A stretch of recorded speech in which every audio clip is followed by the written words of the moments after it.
Hi, I'm Jenny Robertson, founder of the On Purpose Woman Global Community and founder and publisher of On Purpose Woman magazine. I'm here to share the speaker portion of the Connections After Hours gathering of the On Purpose Woman Global Community. Karen Tasto is speaking on Secrets to Joyful Living, creating sacred space and joy, creating sacred space for joy and meaning. Karen has been holding sacred space for women to journey towards their whole selves for almost 20 years, beginning as a yoga and meditation teacher and currently as a certified life coach and women's circle facilitator. She is dedicated to supporting women in their quest to feel more alive, connected, and whole. Learn more about her at karentasto.com. So Karen, thanks for being with us this evening. And you Thank are you, Jenny. on. Thank you, Jenny. So honored to be here and especially to talk about this topic. So I want to ask you all a question first, and you can answer in the chat. Do you have a sacred space, what you call a sacred space in your home? And for those that don't quite know what sacred space is, it's different for everyone, but the way I define it as is a defined space or area that helps you come out of the mundane and connect to the mystery. So I'm getting yes, kind of, yes, yeah. Okay, great. And so put in the chat how you feel when you're in that space or any sacred space. How do you feel when you're in it? Yeah, connected energetically, peaceful, grounded, focused, beautiful, peaceful. Yeah, awesome. Great. More peaceful and connected. Beautiful. Thanks. And another question, do you have an altar? What one would call an altar in that space?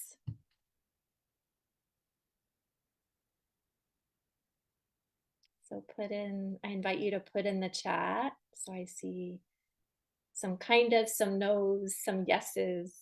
Awesome. All right. So hopefully by the end of this talk, it will inspire you to not only designate a space in your home as sacred, but also an altar. And I'll go into more about how that can help you and why it's so important and how to do it. So let me be clear though, for many of us, the idea of sacred space and altars can bring up images of cathedrals, churches, temples, synagogues, even Stonehenge or the pyramids. What I'm sharing though here does not have anything to do with religion. And although it certainly can, if that's your joy, what we're talking about today is creating intentional space with a purpose. I want to also demystify the idea of an altar in your home, and I hope to make it really simple for you. So, first of all, what is an altar? The way I define it is an ever evolving space, like a shelf, a tabletop, or a floor space that holds items, symbols, and energies for what you hold dear, joyful, and meaningful. It's also a space that we feed, and then we feed and fuel it daily, ideally, and then we receive that. So it's a real give and take. And we can feed our altars by actions, by rituals, little things that we do, like as simple as lighting a candle or putting fresh flowers on that altar, that space, or changing it up with the season. Or could it even be just energetically clearing it, like through smudging or a blessing through your intention or prayers? So, again, one of the greatest benefits of an altar is that we receive from it. We feed it, we receive from it. it's like a portal for your home. So the impacts can really ripple out energetically throughout every corner of your home. People walking into your home will feel it, and around your home, maybe even out and out to your community and further and further and further. Um, so it's a really beautiful thing. And we receive its positive energies. And it's whatever you are creating and putting into it, like peace, groundedness, clarity. You might receive guidance there, inspiration, or a sense of upliftment, or your heart opening when you are sitting at that space. So, an altar ideally has a purpose, and that's part of creating it intentionally.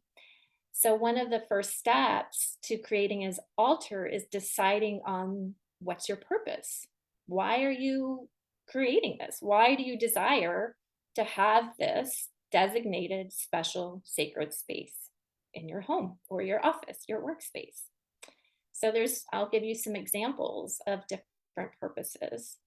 It could be to hold your intentions or your dreams or your desires. And that's my altar is right behind me, my main altar, as you can see. And that is what this one is for. It might be also a place for you to place your devotions to your higher powers. Another purpose could be honoring your ancestors. Or I just created one of those, an ancestral altar on the top of my piano. And another purpose can be seasonal. So you want to honor the seasons or the lunar cycle or nature in general. If you derive great pleasure from nature, you want to bring it indoors and really make it, real intentional as a way to connect every day, whether you go outside or not.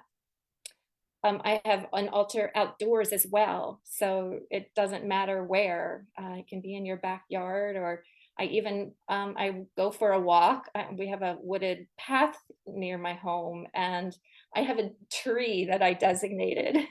So I have rituals that I do, like placing a stone, my own private cairn, every time I go by, and I acknowledge and honor that tree and for all the trees in that forest. So it's really up to you and your own imagination, your own creativity. And the possibilities are unlimited when you think about it. But most of all, we want to enjoy this process. We want to enjoy this creation and have fun with it. So without a sacred space, what happens? Well, how do you feel, if you're someone who doesn't? And just, honoring that. But the way I feel is like a river without the banks. And so our focus, our creativity, our intentions, our prayers, our powers, they lack the container. And all that energy, that positive, love-filled energy can dissipate. Another metaphor is a boat without an anchor. We end up floating and floundering about without something to ground us and anchor us. That's one of the many benefits I receive from my altars. It's a place that I start my day in. So I sit right here in this blue chair. You get right up and personal with me here. And that is where I start my day. And my day is completely different when I don't start my day there. And I might even come back at the end of the day and end my day there. So the benefits of a sacred space, particularly having that altar, are many and varied and totally individual. But in general, they serve as reminders for us for what's joyful, for what's meaningful. The benefits are as a place to focus on what's important to us and what we're trying to desiring to create in the world or within ourselves. The benefits are it's a place to go within. It's like I can just sit, once I sit down, it's like I'm immediately transported into my inner landscape. I don't have to push things away. That you might need to do that. I used to have to do that in previous living situations, you know. Um, yeah, so it's that place to, focus on your intentions, amplify your desires, your dreams. And so again, feeding your altar feeds you. So I want to ask you, what could get in your way? What could get in your way of creating sacred space and particularly an altar? Well, perhaps you're telling yourself lack of space. I just don't have the space. I'm in this really tiny uh, apartment, home, condo. I was there, I know. Um, or it might be you're dealing with household members, they'll never go for it. I can't just say, this is my space. Who am I to do that? And I'll share in a moment my story around that. Or maybe it's your resistance is how others might judge you when they come into your home, if they see that, how they might perceive you, family members, perhaps. And maybe you just don't feel like you have the organization, the time, you have too much clutter, it's going to just take up too much time and effort. So I invite you to honor those. You might put, if you like, I invite you to put in the chat what might get in your way and just honor that. So to create sacred space, especially if we share a household, we first need to claim space for ourselves, which is really claiming ourselves.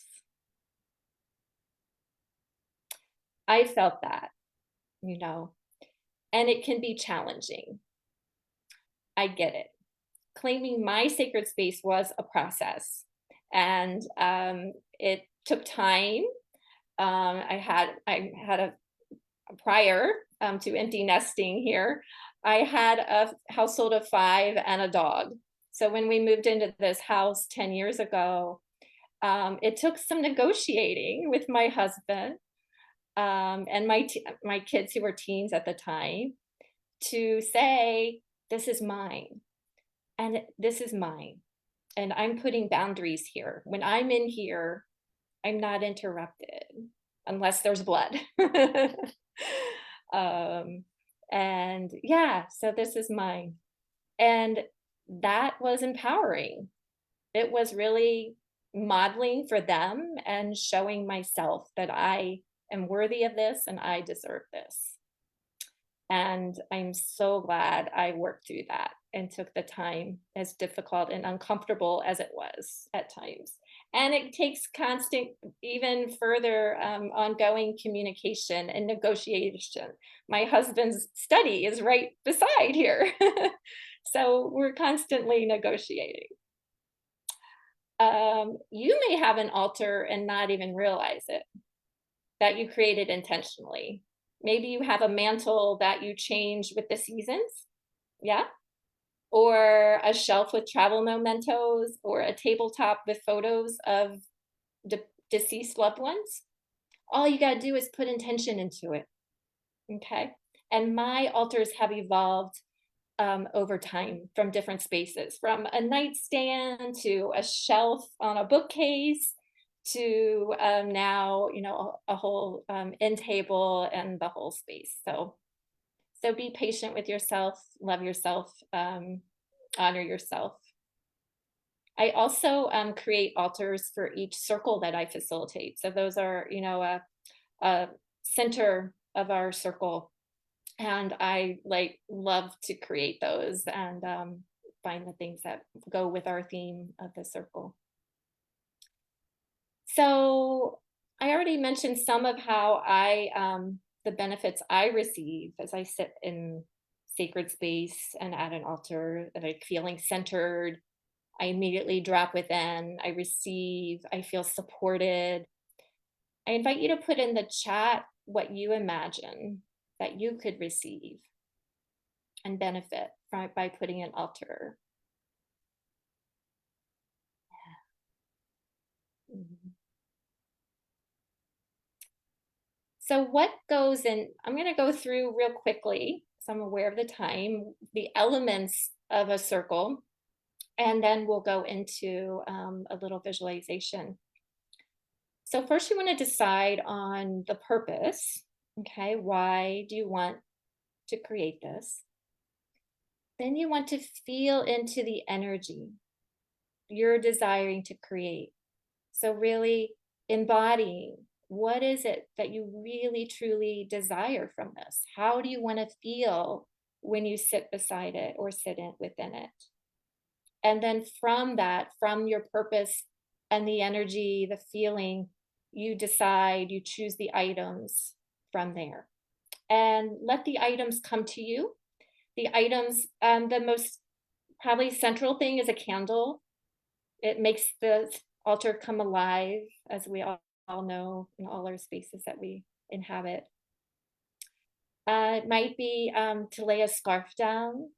I put a black scarf for these dark weeks.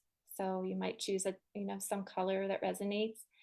Putting photos, figurines, crystals, icons, oracle cards, items from nature, flowers, anything that resonates for you and if that has meaning. Being careful of cluttering it, of too much. Simple is always better. And you want it to allow it to evolve and change.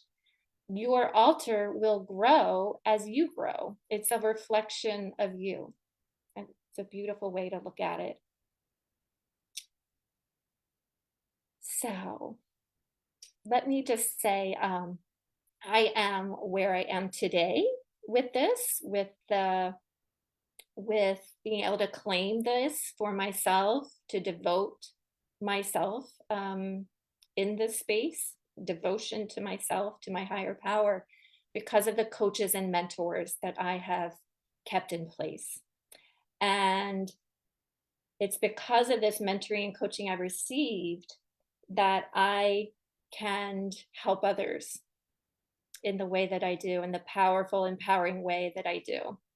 And I really believe that we can't become ourselves by ourselves. We need support. We need others. You agree? Yeah. Yeah. So I invite you to, I'll put it in the chat, but to schedule a 30-minute call with me to chat, and we can uncover what it is that you desire for your sacred space and beyond, and how I might help you.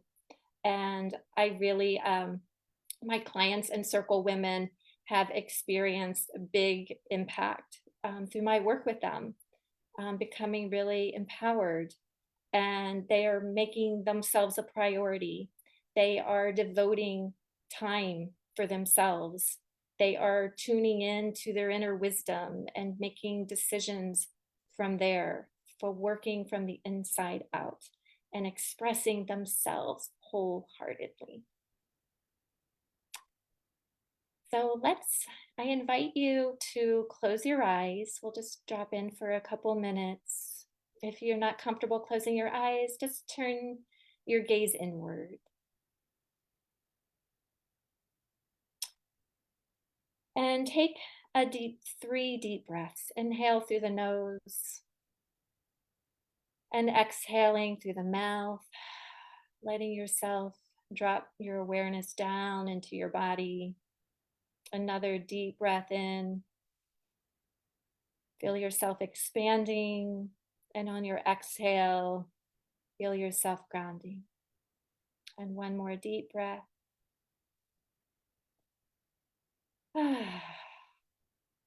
And with your imagination, or if you're not a visual person, simply sensing into where is your sacred space in your home or your yard. Where are you desiring to create this or to deepen it? And what do you see as in this space? What's the furniture? What's the space for your altar? You might even see yourself clearing off a particular space to make room for creating this altar. Feel its energy. Feel its energy. Feel how it's making you feel, the impact it's having in your home,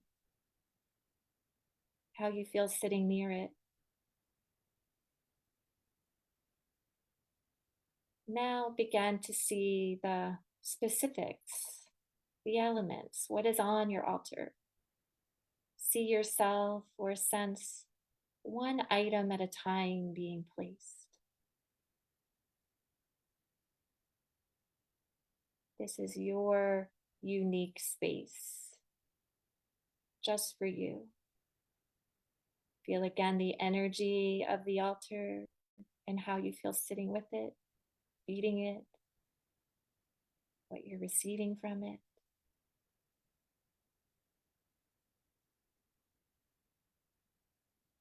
Ask your higher self, your inner wisdom, your intuition, what more it wants to reveal to you, whether through words or images or knowings or sensing. What more wants to be revealed, to be shown to you?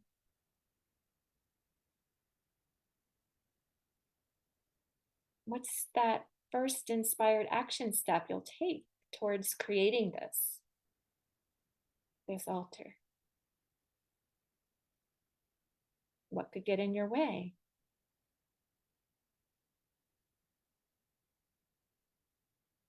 What support do you need? Is there someone you need to express this desire to?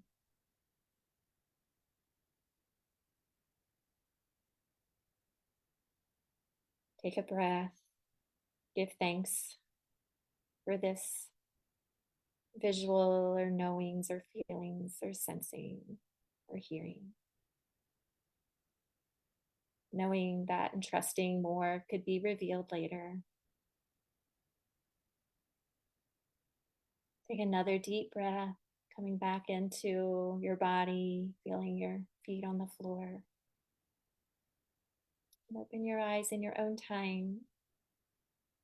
And I invite you to put in the chat what came up for you, or what is your takeaway from this sharing today.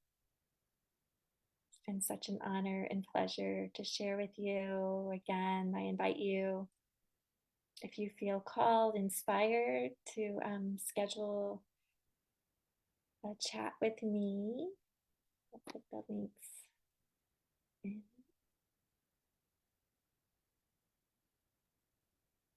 Karen, thank you. And I would ask that everyone here with us on Zoom that you unmute yourself so we can give Karen some applause and yays and thank her for this beautiful presentation so that she can hear us. Yes, thank you, Karen. Yes, thank you. It's wonderful. Thank you. I loved it. So many wonderful ideas. And what we're going to do, I'm going to wrap this up. We're going to turn off the camera and then we'll take a few questions or comments that anyone may have. So if you're watching this, thank you to anyone who's watching this either live or on the replay on our Zoom channel. Our YouTube channel. If you'd like to join us for one of our free 9 Zoom gatherings each month or an in-person in Columbia, Maryland, Richmond, Virginia, or Tallahassee, Florida, comment below and I'll tell you how you can do that. You can also go to my website, www.opwgc.com, to find out about our community. This is also in the chat, as is Karen's website information. So thank you for watching, everyone.